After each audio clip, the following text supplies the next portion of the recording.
All right, so Candace, you left off with a great question. Like, do you feel like you have to explain? I did. I know I did. Did you all actually explain? Like, how did you kind of explain to people what was going on? I did a whole video, like, I had to put it out there. I honestly never fully explained to the public or on social media because other people are involved, that's their business. Right. So it's not my job to tell their story. Right. But I found a way to just kind of be honest about what it was. This person left because of XYZ, right. But we're still committed. We're building this business. And I really only kind of went more in depth into it when people just kind of assume that, because such and such left, I guess they're not doing it anymore. Yes. And people have to understand that, one person doesn't stop a show. Yeah. And you have to, and especially if it's something that you're still working towards, let people know, what it is. That's really, I think that was the hardest part because there are so many assumptions. Yes. So you're like managing people's, yes. Because word on the street might be something. So then you have to control your story. And so that was the part that was kind of, I would say took time to kind of do that, but really only telling people what they need to know. And I don't think people should feel obligated that they have to pour their whole life out, because at the end of the day, it's not any of their business. What's only important is, what has to do with running your company. But I know people feel torn because people are so overexposed on social media. And I don't know, it's like a new precedent to just kind of tell everything. Right. Yeah. It's so interesting. We all have these different transitions. Like, I left something that I started, and now the assumption is always, I thought you ran it.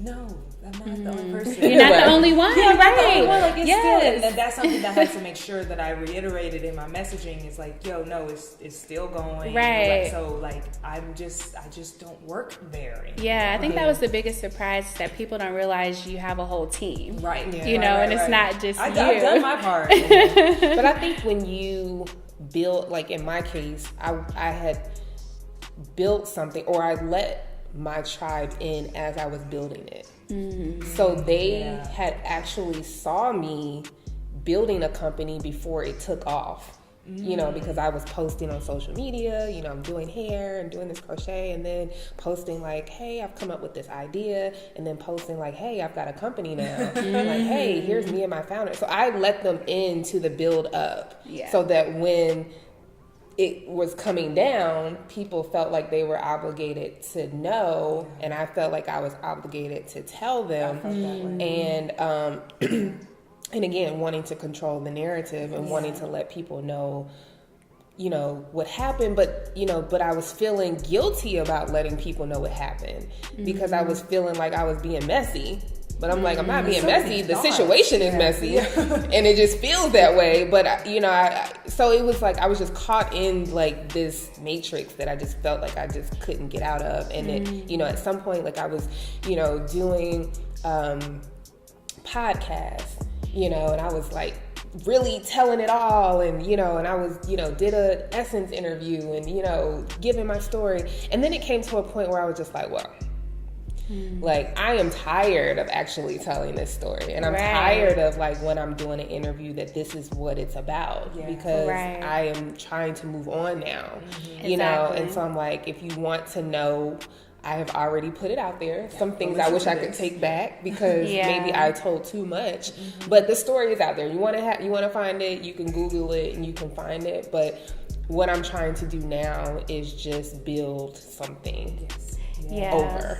And coming out of situations like that, I had to do a lot of reflection. I feel like I am just healing from all of what happened. And one vow I made to myself is to not tell old stories. Because, I love that. That just gave me chills. It did. I love that. Yeah, because from an individual standpoint, I would face certain challenges or roadblocks. And I would be like, well, if this didn't happen, then I wouldn't be in this situation. If this, and I found myself going back to old pain, old trauma, old also old voices, because things are not that pretty when you're going through, a separation, right? So, I endured a lot of things that I felt like wasn't kind, right? Yeah. And so you start to have those feelings or those voices in your head again. And I was like, you know what? Enough with the old stories. Yeah. It's a new day, it's a new phase in the business, and it's time for me to have a new attitude towards moving forward.